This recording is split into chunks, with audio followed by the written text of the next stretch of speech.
എല്ലാ പ്രിയപ്പെട്ട കുഞ്ഞുങ്ങൾക്കും എന്റെ ഇംഗ്ലീഷ് വീഡിയോ ക്ലാസ്സിലേക്ക് സ്വാഗതം. നമ്മൾ ഇന്ന് കൈകാര്യം ചെയ്യുന്നത് കേരള സിലബസ് +2 ഇംഗ്ലീഷ് ടെക്സ്റ്റ് ബുക്കിലെ the dangers of drug abuse എന്ന ചാപ്റ്ററിന്റെ രണ്ടാമത്തെ ഭാഗമാണ്. എന്താണ് മരുന്ന്, ആരാണ് ആധുനിക മെഡിസിന്റെ പിതാവ് എന്നൊക്കെ നമ്മൾ കഴിഞ്ഞ ക്ലാസ്സിൽ പഠിച്ചു. എങ്ങനെയാണ് ഒരു വ്യക്തിക്ക് ഒരു രോഗത്തിന് മരുന്ന് കൊടുക്കേണ്ടത് എന്നതിനെ പറ്റിയൊക്കെ നമ്മൾ പഠിച്ചു. ഇന്ന് നമ്മൾ പഠിക്കുന്നത് അതിന്റെ തുടർച്ചയാണ്. നമുക്ക് നോക്കാം. The distinction between medicines and sensual drugs is simple. മരുന്നിനും മയക്കുമരുന്നിനും തമ്മിലുള്ള വ്യത്യാസം വളരെ സിമ്പിൾ ആണ്. Sensual drugs are those that the body has no need for. നമ്മുടെ ശരീരത്തിന് ആവശ്യമില്ലാത്തത് എന്താണോ അതാണ് sensual drugs. But that give the user a strong sense of pleasure. പക്ഷേ അത് ഉപയോഗിക്കുന്ന ആളിന്റെ ശരീരത്തിൽ വളരെയധികം സന്തോഷം നൽകുന്നു. Sense of pleasure. Sensual drugs activate the brain's pleasure centres. അപ്പോൾ നമുക്ക് ഇങ്ങനെ പറയാം, തലച്ചോറിലുള്ള സന്തോഷങ്ങൾ ഉണ്ടാക്കുന്ന കേന്ദ്രത്തെ ഉത്തേജിപ്പിക്കുക എന്നതാണ് സെൻഷ്വൽ ഡ്രഗ്സിന്റെ ഉപയോഗം. We do not know precisely how they do this. ഇതെങ്ങനെയാണ് തലച്ചോറിൽ, ഈ സെൻഷ്വൽ ഡ്രഗ്സ് എങ്ങനെയാണ് തലച്ചോറിൽ പ്രവർത്തിക്കുന്നത് എന്നതിനെ പറ്റി വ്യക്തമായ ഒരു അറിവ് ഇതുവരെ ഇല്ല. Whether they stimulate the pleasure centers directly or activate them through chemical mimicry. Pleasure centersനെ ഡയറക്റ്റ് ആയിട്ട് സ്റ്റിമുലേറ്റ് ചെയ്യുകയാണോ അതോ കെമിക്കൽ റിയാക്ഷൻസ് വഴി മിമിക്രി പോലെ, ഉദാഹരണത്തിന് പ്രേം നസീറിനെ നമ്മുടെ ജയറാം അനുകരിക്കുന്നത് പോലെ സന്തോഷത്തിനെ അനുകരിച്ച് കെമിക്കൽ റിയാക്ഷനിലൂടെ ഇല്ലാത്ത സന്തോഷം ഉണ്ടെന്ന് കാണിക്കാൻ ഉപയോഗിക്കുന്നതാണ് സെൻഷ്വൽ drugs. In this text, I will refer both possibilities as stimulation. അതുകൊണ്ട് ഇപ്പോ ഈ പാഠം പഠിക്കുന്ന സമയത്ത് ഇതിനെ രണ്ടിനെയും നമുക്ക് സ്റ്റിമുലേഷൻ എന്ന് മാത്രമേ കരുതാൻ പറ്റുള്ളൂ. The brain governs sensations. നമുക്കറിയാം, നമ്മുടെ ശരീരത്തിലെ സെൻസേഷനുകളെ ഗവേൺ ചെയ്യുന്നത് അല്ലെങ്കിൽ ഭരിക്കുന്നത് ആരാണ്? ദ ബ്രെയിൻ, നമ്മുടെ തലച്ചോറാണ്. മൂഡ്സ്, അല്ലെ, നമ്മുടെ ചിന്തകളെ, thoughts and actions, not by a magical process but by an incredibly complex series of chemically regulated controls. അതായത് നമ്മുടെ ശരീരത്തിലെ എല്ലാ പ്രവർത്തനങ്ങളെയും നിയന്ത്രിക്കുന്നത് മാജിക് കൊണ്ടൊന്നുമല്ല, നമ്മുടെ ശരീരത്തിലെ കെമിക്കൽ റിയാക്ഷൻസ് കൊണ്ടാണ് നമ്മുടെ ശരീരത്തിലെ പല പ്രവർത്തനങ്ങളെയും നിയന്ത്രിക്കുന്നത്. These are easily upset by sensual drugs. ഇത്തരത്തിലുള്ള കെമിക്കൽ റിയാക്ഷൻസിനെ വളരെ വേഗം നശിപ്പിക്കുവാൻ സെൻഷ്വൽ ഡ്രഗ്സിന് കഴിയും. This disturbances is apparent in the effect of the sensual drugs on the mechanism that control pleasure and satisfaction. This disturbance is apparent in the effect of sensual drugs on the mechanism that control pleasure and satisfaction. അപ്പോൾ നമ്മുടെ തലച്ചോറിലെ pleasure, സന്തോഷം ഉണ്ടാകുന്ന, satisfaction, സംതൃപ്തി ഉണ്ടാകുന്ന സ്ഥലങ്ങളിൽ ഈ സെൻഷ്വൽ drugs കൃത്രിമമായ പ്ലഷറും സാറ്റിസ്ഫാക്ഷനും ഉണ്ടാകുന്നു. A drug user is craving for the drug continues, but he feels less and less satisfaction. പക്ഷേ എന്താണ് സംഭവിക്കുന്നത് എന്ന് ചോദിച്ചു കഴിഞ്ഞാൽ, ഇപ്പൊ ഉദാഹരണത്തിന് ഒരാൾ 1 ml ഏതോ സെൻഷ്വൽ ഡ്രഗ്സ് ഉപയോഗിക്കുമ്പോൾ അയാൾക്ക് ആദ്യ ദിവസങ്ങളിൽ സന്തോഷം കിട്ടുന്നു. എന്നാൽ കുറച്ച് ദിവസം കഴിയുമ്പോൾ ആ 1 ml എന്നുള്ളത് 2 ml ആക്കി ഉപയോഗിക്കണം, എങ്കിലേ അയാൾക്ക് ആദ്യം കിട്ടിയ അതേ സന്തോഷം കിട്ടുകയുള്ളൂ. കുറച്ച് ദിവസങ്ങൾ കൂടി കഴിയുമ്പോൾ 2 എന്നുള്ളത് 4 ml ആയി ഉയർത്തേണ്ടി വരും, 4 എന്നുള്ളത് 8 ml ആയി ഉയർത്തേണ്ടി വരും. ഞാനൊരു അളവിന് വേണ്ടി പറയുന്നേ ഉള്ളൂ, കൃത്യമായ അളവ് എനിക്കറിയില്ല. ഇത്തരത്തിൽ അളവ് കൂട്ടുന്തോറും അയാൾക്ക് ആദ്യം കിട്ടുന്ന സന്തോഷം കിട്ടുന്നു. പക്ഷേ പയ്യെ അയാൾക്ക് സന്തോഷം, എത്ര തന്നെ മരുന്ന് ഉപയോഗിച്ചാലും സന്തോഷം കിട്ടാത്ത അവസ്ഥയിലേക്ക് അയാൾ പോകുന്നു. അതുകൊണ്ട് അയാൾക്ക് മരുന്നിനോടുള്ള ആർത്തി കൂടി വരുന്നു. A drug user is craving for the drug continues, but he feels less and less satisfaction. എത്ര തന്നെ മരുന്ന് അകത്തി എന്നാലും സംതൃപ്തി അയാൾക്ക് കിട്ടാതെ വരുന്നു. His brain's pressure reflexes seem to be weakened by artificial stimulation. Artificial ആയിട്ട് ഇങ്ങനെ കിട്ടുന്ന സ്റ്റിമുലേഷൻ കാരണം അയാളുടെ ബ്രെയിൻ പ്രതികരിക്കാതെയായി മാറുന്നു. In severe addiction, the pressure mechanism fail to respond to drug stimulation. ഇനി ഇതിന്റെ മൂർധന്യാവസ്ഥയില്, ഇത്തരം മരുന്നുകൾ ഉപയോഗിക്കുന്ന ആൾക്കാരുടെ മൂർധന്യാവസ്ഥയില് അവർക്ക് സ്റ്റിമുലേഷൻസ് ഒന്നും തന്നെ കിട്ടാതെ ആകുന്നു. സ്റ്റിമുലേഷൻസ് ഒന്നും തന്നെ കിട്ടാതെ ആകുന്നു. ഉദാഹരണത്തിന് മൂർക്കാൻ മുറുക്കുന്ന ആൾക്കാർ, പുകവലിക്കുന്ന ആൾക്കാർ, ഇത്തരത്തിലുള്ള ആൾക്കാർക്ക് കാലക്രമേണ രുചി നഷ്ടപ്പെടുന്നു. അതായത് അവരുടെ നാക്കിലെ മുകുളങ്ങൾ നശിച്ചു പോവുകയും പയ്യെ പയ്യെ അവർക്ക് ഭക്ഷണത്തിന്റെ രുചി അറിയാൻ സാധിക്കാതെ വരികയും ചെയ്യുന്നു. ഇത് വലിയ ഒരു പ്രശ്നമാണ്. നമ്മൾ ചെറിയ അളവിലാണ് ഉപയോഗിക്കുന്നതെങ്കിലും കാലക്രമേണ ഇത് വലിയൊരളവിൽ നമ്മുടെ ഉള്ളിൽ എത്തുകയും നമ്മുടെ ബ്രെയിനിന് സ്റ്റിമുലേഷൻ സ്വീകരിക്കാൻ പറ്റാതെ അല്ലെങ്കിൽ വരുന്ന സ്റ്റിമുലേഷൻ തിരിച്ചറിയാൻ പറ്റാത്ത ഒരു അവസ്ഥയിലേക്ക് പോകുന്നു. The drug then imparts only relative relief from misery and suspends the illness of withdrawal. അതായത് ഇത്തരം മരുന്നുകൾ പിന്നീട് അയാൾക്ക് ഉപയോഗപ്പെടാതെ പോകുന്നു. അയാൾ എന്താണോ ഉദ്ദേശിക്കുന്നത് അതിന് നേരെ വിപരീതമായിട്ടുള്ള കാര്യങ്ങളാണ് അയാളുടെ ശരീരത്തിൽ പിന്നീട് സംഭവിക്കുക. Information from the sense still reaches the brain. അപ്പോഴും നമ്മുടെ സെൻസ് ഓർഗൻസിൽ നിന്നുള്ള ഇൻഫർമേഷൻ അയാളുടെ തലച്ചോറിൽ എത്തുന്നുണ്ട്. But the brain is unable to evaluate the information and interpret it as pleasurable. പക്ഷേ തലച്ചോറിന് അതിനെ അനലൈസ് ചെയ്ത് അത് പ്ലഷറബിൾ ആണ് എന്ന് മനസ്സിലാക്കുവാനായിട്ട് കഴിയുന്നില്ല. In contrast, naturally attained pleasure enlarges the sense of satisfaction and can be repeated indefinitely. പക്ഷേ സാധാരണഗതിയിൽ കിട്ടുന്ന സന്തോഷം, ഓരോ തവണ പുതിയ പുതിയ സന്തോഷങ്ങൾ നമ്മുടെ ലൈഫിൽ ഉണ്ടാകുമ്പോഴും നമ്മുടെ തലച്ചോറ് കൂടുതൽ വീര്യത്തോടെ പ്രവർത്തിക്കുന്നു. ഇതാണ് നാച്ചുറൽ സാറ്റിസ്ഫാക്ഷനും നാച്ചുറൽ ഹാപ്പിനെസ്സും ആർട്ടിഫിഷ്യൽ ഹാപ്പിനെസ്സും തമ്മിലുള്ള വ്യത്യാസം. നിങ്ങൾക്ക് മനസ്സിലാകാൻ വേണ്ടിയിട്ട് കുറച്ചുകൂടി സിമ്പിൾ ആയ ഒരു ഉദാഹരണം പറയാം. നിങ്ങളുടെ തലച്ചോറാണ് CPU.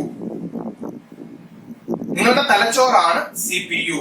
കീബോർഡും മൗസും കമ്പ്യൂട്ടറും ഒക്കെ നിങ്ങളുടെ ശരീരഭാഗങ്ങളാണ് എന്ന് വെക്കുക. ഇവ പ്രവർത്തിക്കാൻ വൈദ്യുതി വേണം.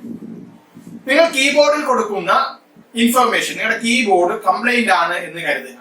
നിങ്ങൾ ഇൻഫർമേഷൻസ് കൊടുക്കുന്നുണ്ട്, പക്ഷെ തലച്ചോറ് അതായത് ബ്രെയിൻ കമ്പ്യൂട്ടർ സ്വീകരിക്കുന്നില്ല അല്ലെങ്കിൽ സ്വീകരിക്കുന്നു. അപ്പോ അത് പ്രവർത്തിക്കില്ല, നമുക്ക് കൃത്യമായ റിസൾട്ട് കിട്ടില്ല. പോട്ടെ, നിങ്ങളുടെ കീബോർഡ് കൃത്യമായി വർക്ക് ചെയ്യുന്നു, പക്ഷേ നിങ്ങളുടെ ബ്രെയിനായ അല്ലെങ്കിൽ കമ്പ്യൂട്ടറിന്റെ ബ്രെയിനായ CPU വർക്ക് ചെയ്യുന്നില്ല, കൃത്യമായി അത് സ്വീകരിക്കുന്നില്ല, അതിന്റെ ബോർഡ് കംപ്ലൈന്റ് ആണ് എങ്കിൽ നിങ്ങൾ എന്ത് ഇൻഫർമേഷൻ കൊടുത്താലും അതിന് കൃത്യമായ ഒരു ഔട്ട്പുട്ട് ഉണ്ടാവുകയില്ല. നിങ്ങൾ ഒരു CD അതിലേക്ക് ഇട്ട് പ്രവർത്തിക്കാൻ നോക്കുന്നു, നിങ്ങൾക്ക് ആ CD കേൾക്കുവാനോ കാണുവാനോ കഴിയില്ല. നിങ്ങൾ ഒരു ലെറ്റർ ടൈപ്പ് ചെയ്യുന്നു, അതിന്റെ ഔട്ട്പുട്ട് പ്രിന്റർ വഴി എടുക്കാൻ നോക്കുമ്പോൾ സാധിക്കുന്നില്ല. ഇതേപോലെയാണ് നമ്മുടെ ശരീരവും. പക്ഷേ നാച്ചുറൽ ആയിട്ട് കിട്ടുന്ന സന്തോഷം, നിങ്ങളുടെ വീട്ടിൽ ഒരാളുടെ ബർത്ത്ഡേ പാർട്ടി ഉണ്ടാകുമ്പോൾ നിങ്ങൾക്ക് കിട്ടുന്ന സന്തോഷം, നിങ്ങളുടെ അച്ഛനോ അമ്മയ്ക്കോ എന്തെങ്കിലും തരത്തിലുള്ള സമ്മാനങ്ങൾ നിങ്ങൾക്ക് കൊണ്ട് തരുമ്പോൾ, അച്ഛനും അമ്മയും നിങ്ങൾക്ക് കൊണ്ട് തരുമ്പോൾ നിങ്ങൾക്ക് കിട്ടുന്ന സന്തോഷം, അല്ലെങ്കിൽ നിങ്ങളുടെ വീട്ടിൽ ഒരു പുതിയ അതിഥി കൂടി എത്തുമ്പോൾ നിങ്ങൾക്ക് ഉണ്ടാവുന്ന സന്തോഷം, ഇത് നിങ്ങൾക്ക് ആർട്ടിഫിഷ്യൽ സ്റ്റിമുലേഷൻ വഴി കിട്ടുകയില്ല. നാച്ചുറൽ ആയിട്ടുള്ള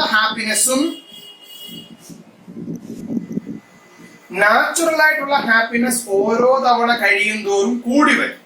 എന്നാൽ ആർട്ടിഫിഷ്യൽ ആയിട്ടുള്ള ഹാപ്പിനെസ് ഓരോ തവണ കഴിയും തോറും കുറഞ്ഞു കുറഞ്ഞ് വരും. ഇതാണ് സെൻഷ്വൽ ഡ്രഗ്സ് ഉപയോഗിക്കുന്നത് കൊണ്ടുള്ള വലിയ ഒരു ദോഷം. Ultimately, the sensory deprivation of the drug addict manifests itself in a general feeling of physical discomfort and in personality changes. സാധാരണയായി സെൻഷ്വൽ ഡ്രഗ്സ് ഉപയോഗിക്കുന്ന ഒരാൾക്ക് സംഭവിക്കുന്ന ചില കാര്യങ്ങളാണ് ഫിസിക്കൽ ഡിസ്കംഫർട്ട്. അതായത് അയാൾക്ക് തന്നെ അയാളുടെ ശരീരത്തിൽ പല പല ഡിസ്കംഫർട്ട്, സുഖമില്ലായ്മ തോന്നുന്നു. ആൻഡ് പേഴ്സണാലിറ്റി ചേഞ്ചസ്, അയാളുടെ സ്വഭാവത്തിൽ ചില വ്യത്യാസങ്ങൾ വരുന്നു. പെട്ടെന്ന് ദേഷ്യപ്പെടുക, പെട്ടെന്ന് സങ്കടപ്പെടുക, പെട്ടെന്ന് അയാളെ എല്ലാത്തിൽ നിന്നും പിന്മാറി ഒളിച്ചിരിക്കുക, ഇങ്ങനെയുള്ള ചില ഫിസിക്കൽ പ്രോബ്ലംസും ഉണ്ടാകുന്നു, പേഴ്സണാലിറ്റി പ്രോബ്ലംസും ഉണ്ടാകുന്നു. The addict feels depressed and fails to respond either to his environment or to other people. അടുത്ത ഒരു പ്രോബ്ലം, സമൂഹത്തിലുള്ള കാര്യങ്ങളിൽ അയാൾ ഇടപെടാതെ അയാൾ പിന്മാറി നിൽക്കുന്നു. അയാളോട് ആരെങ്കിലും സംസാരിക്കാൻ ചെന്നാൽ പോലും അയാൾ അത് പ്രതികരിക്കാതെ, ഒരു സിറ്റുവേഷനിൽ തന്റെ വീട്ടിൽ ആർക്കെങ്കിലും ഒരു അപകടം ഉണ്ടായാൽ അയാൾ അത് മൈൻഡ് ചെയ്യാതെ, തന്നോട് ആരെങ്കിലും മിണ്ടാൻ വന്നാൽ അതിന് മറുപടി പറയാതെ അയാൾ പിൻവാങ്ങുന്ന ഒരു സ്വഭാവവും ഉണ്ടാകുന്നു. His mental disturbance can be quite similar to paranoia. അയാളുടെ മെന്റൽ ഡിസ്റ്റർബൻസ് പാരനോയ എന്ന അസുഖത്തിന് ഒരു അസുഖം പോലെയാണ്. എന്താണ് പാരനോയ? മറ്റുള്ളവർ തന്നെ ആക്രമിക്കാൻ വരുന്ന എന്ന ഭീതിയാണ് പാരനോയ എന്ന് പറയുന്നത്. He cannot discern the source of his problem and looks for the cause in everything but himself. അദ്ദേഹത്തിന്റെ പ്രശ്നം, ഒരു സാധാരണ മനുഷ്യന് പ്രശ്നം ഉണ്ടായാൽ എന്തുകൊണ്ട് ആ പ്രശ്നം ഉണ്ടായി, അതിന് എന്ത് പരിഹാരം കാണണം എന്ന് കണ്ടുപിടിക്കാനായിട്ട് കഴിയും. എന്നാൽ ഇങ്ങനെ സെൻഷ്വൽ ഡ്രഗ്സ് ഉപയോഗിച്ച് പ്രോബ്ലത്തിലായ ഒരാൾക്ക് അയാൾക്ക് പ്രശ്നങ്ങളുണ്ട്, പക്ഷെ ആ പ്രശ്നത്തിന്റെ കാരണം കണ്ടുപിടിക്കുവാനോ അതിന് പരിഹാരം ഉണ്ടാക്കുവാനോ കഴിയില്ല. എല്ലാ പ്രശ്നത്തിനും കാരണം അയാൾ തന്നെയാണെന്ന് കരുതി അയാൾ സ്വയം കുറ്റപ്പെടുത്തിക്കൊണ്ടേയിരിക്കും. Anything external is suspect. തനിക്ക് ചുറ്റുമുള്ളതിനെ മുഴുവൻ അയാൾ സംശയിക്കും. He draws further and further into him. അയാൾ തന്നിലേക്ക് കൂടുതൽ തന്നിലേക്കായി ഒതുങ്ങും. The addict often feels people are looking at him strangely. മറ്റുള്ളവർ അയാളെ വളരെ സൂക്ഷ്മതയോടെ നോക്കുന്നു, അല്ലെങ്കിൽ അയാളെ എന്തിനോ സംശയിക്കുന്നത് പോലെ അയാൾക്ക് തോന്നും. One told me that he was not sure when people smiled at him that they were not really laughing. ഒരിക്കൽ ഒരു രോഗി നമ്മുടെ എഴുത്തുകാരനോട് പറഞ്ഞു, എന്നെ ആൾക്കാർ നോക്കി ചിരിക്കുമ്പോൾ എനിക്ക് തോന്നുന്നത് അവർ എന്നെ കളിയാക്കി ചിരിക്കുകയാണ് എന്നാണ്. The addict can even lose his sense of being alive. ചിലപ്പോഴൊക്കെ താൻ ജീവിച്ചിരിപ്പുണ്ടോ എന്ന് പോലും ഈ അഡിക്റ്റിന് തോന്നുകയില്ല. He feels dead inside. അതിന് കാരണം ഇത്തരം മരുന്നുകൾ ഉപയോഗിച്ച് അയാളുടെ ഉള്ളിൽ അയാൾ മരിച്ചതായി അയാൾക്ക് തോന്നും. One rehabilitated heroin addict described his sensory deprivation to me. ഒരിക്കൽ ഒരു ഹെറോയിൻ അഡിക്റ്റ് ആയിട്ടുള്ള ഒരാൾ നമ്മുടെ ഡോക്ടറിനോട് സംസാരിച്ചപ്പോൾ പറഞ്ഞു, looking out of the window, doctor പുറത്തേക്ക് ഒന്ന് നോക്കൂ. He said, the sun is shining. അതാ ആകാശത്ത് സൂര്യൻ ഉദിച്ചു നിൽക്കുന്നു. The flowers are in bloom. ചുറ്റും ധാരാളം പൂക്കളുണ്ട്. I know these are sign of a good day. ഇത്ര മനോഹരമായ ഒരു ദിവസമാണ് എനിക്ക് എന്ന് മനസ്സിലായി. But pressing his chest, I don't feel it here. പക്ഷേ എനിക്ക് എന്റെ മനസ്സിൽ ഇതൊന്നും കാണാനായി കഴിയുന്നില്ല. I have seen addicts habitually press their fingers deep into their arms or legs as if to reassure themselves of their own reality. ചില രോഗികൾ ഇടയ്ക്കിടയ്ക്ക് കൈയിലേക്കും കാലിലേക്കും കുത്തി നോക്കുന്നതായി ഡോക്ടർ കണ്ടിട്ടുണ്ട്. എന്തിനാണെന്ന് വെച്ചാൽ അവർ ജീവനോടെ ഉണ്ടോ എന്ന് അവർ റിയാലിറ്റിയിലാണ്, അവർ ജീവിച്ചിരിപ്പുണ്ട് എന്ന് ഉറപ്പിക്കാൻ വേണ്ടിയാണ് ഇങ്ങനെയൊക്കെ ചെയ്യുന്നത്. This craving for lost sensations explains in part the addicts needed to continue to seek drug-induced sensations. അങ്ങനെ സ്വാഭാവികമായ സെൻസേഷൻസ് നിലയ്ക്കുമ്പോൾ വീണ്ടും ഡ്രഗ്സ് ഉപയോഗിച്ച് കൂടുതൽ സെൻസേഷൻ ഉണ്ടാക്കുവാനായിട്ട് അവർ ശ്രമിച്ചുകൊണ്ടേയിരിക്കും. If drug offered a safe form of pleasure, there might be few objection to using them. അല്ലേ, പാല് കുടിക്കുന്നത് കൊണ്ട് നല്ലത് ഉള്ളത് കൊണ്ടാണ് നമ്മൾ എല്ലാവരെയും പാല് കുടിക്കാൻ നിർബന്ധിക്കുന്നത്. വെജിറ്റബിൾസ് കഴിക്കുമ്പോൾ ശരീരത്തിന് ഗുണം കിട്ടും എന്നുള്ളത് കൊണ്ടാണ് ഡോക്ടർമാരും എല്ലാവരും നമ്മളെ വെജിറ്റബിൾസ് കഴിക്കാനായിട്ട് നിർബന്ധിക്കുന്നത്. പക്ഷെ ആരും മയക്കുമരുന്ന് ഉപയോഗിക്കാൻ നമ്മളെ നിർബന്ധിക്കുന്നില്ല. അതിന് കാരണം അവ ഉപയോഗിക്കുമ്പോൾ നമുക്ക് ഗുണത്തെക്കാൾ ഏറെ ദോഷമാണ് ഉണ്ടാവുന്നത്, അല്ലെങ്കിൽ നമുക്ക് ദോഷം മാത്രമേ അവ ചെയ്യുന്നുള്ളൂ എന്നുള്ളത് കൊണ്ടാണ്. However, the claims that they are safe must be recognized as fake in the face of the non-consequences of continued drug use. പക്ഷെ പലപ്പോഴും പറയാറുണ്ട്, ഇത്തരത്തിലുള്ള ഡ്രഗ്സ് ഉപയോഗിക്കുമ്പോൾ എനിക്കൊരു അപകടവും ഉണ്ടാവുന്നില്ലല്ലോ, കാരണം ഇതിന്റെ ആഫ്റ്റർ എഫക്ട്സ് വളരെ വേഗം രോഗിക്ക് തിരിച്ചറിയാൻ കഴിയില്ല എന്നുള്ളതാണ്. അല്ല എങ്കിൽ ഇതിന്റെ ആഫ്റ്റർ എഫക്ട് തിരിച്ചറിയുമ്പോഴേക്ക് കാലം ഒരുപാട് മുന്നോട്ട് പോയിരിക്കും. Real dangers exist. പക്ഷേ അയാളുടെ ഉള്ളിൽ അപകടം ഉണ്ട്. Although the drug user often assumes they do not. ഇല്ല എന്ന് പറഞ്ഞാലും അയാളുടെ ഉള്ളിൽ അയാൾ ഉപയോഗിക്കുന്ന മരുന്നിന്റെ ആഫ്റ്റർ എഫക്റ്റ് ഉണ്ട്. Because the harmful side effects are not immediately apparent. കാരണം നമുക്ക് തിരിച്ചറിയാവുന്ന തരത്തിലുള്ള പ്രശ്നങ്ങൾ ഉടലെടുക്കുന്നതേ ഉണ്ടാകൂ. Possible results range from incidental delirious, സ്ഥലകാല ബോധം നഷ്ടപ്പെടുന്ന അവസ്ഥ മുതൽ എഫക്റ്റീവ് ഡെത്ത് ഫ്രം ഓവർഡോസ്, അമിതമായ ഉപയോഗം കൊണ്ട് മരണം വരെ സംഭവിക്കാം. The dangers that lie between the extremes are the degeneration of health and the depletion of brain function. ശരീരത്തിന്റെ ആരോഗ്യം നശിക്കുന്നത് മുതൽ തലച്ചോറിന്റെ പ്രവർത്തനം നിലയ്ക്കുന്നത് വരെ കാര്യങ്ങൾ മുന്നോട്ട് പോകും. Drugs, after all, act directly on the brain and cause mental mechanism to respond abnormally. ഇത്തരത്തിലുള്ള മരുന്നുകൾ ശരീരത്തെക്കാൾ കൂടുതൽ ബ്രെയിനിനെയാണ് ബാധിക്കുന്നത്. ബ്രെയിനിന്റെ മെക്കാനിസം മുഴുവൻ നശിപ്പിച്ചു കളയുന്നു. അങ്ങനെ അയാൾ അബ്നോർമലായി പ്രവർത്തിക്കാൻ തുടങ്ങും. The risks are great for the persistent user. സ്ഥിരമായി ഇത്തരം മരുന്നുകൾ ഉപയോഗിക്കുന്നവരിലാണ് അപകടം കൂടുതൽ. അതിനർത്ഥം വല്ലപ്പോഴും ഉപയോഗിക്കുന്നത് നല്ലതാണ് എന്നല്ല. വല്ലപ്പോഴും ഉപയോഗിക്കുന്നവരിലുള്ള പ്രശ്നങ്ങൾ കണ്ടുപിടിക്കാൻ കഴിയില്ല. പക്ഷെ സ്ഥിരമായി ഉപയോഗിക്കുന്നവരിൽ വരാൻ പോകുന്ന പ്രശ്നങ്ങളെ പറ്റി പലരും പഠനം നടത്തിയിട്ടുണ്ട്. In particular, there is a danger that he will do himself a great deal of harm before the warning symptoms occur.